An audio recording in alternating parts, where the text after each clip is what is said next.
السلام عليكم ورحمة الله وبركاته، حبايب قلبي، عاملين ايه؟ يا رب تكونوا بخير وفي احسن حال.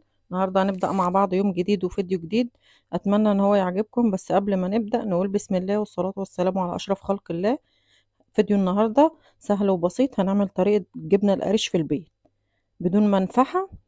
هعملها لكم في الحصير بطريقة سهلة وبسيطة. يلا نشوف هنعمل ايه. جبت كده 5 كيلو لبن بالشكل ده. هجيب حلة فاضية واحطها على النار كده من الشكل ده.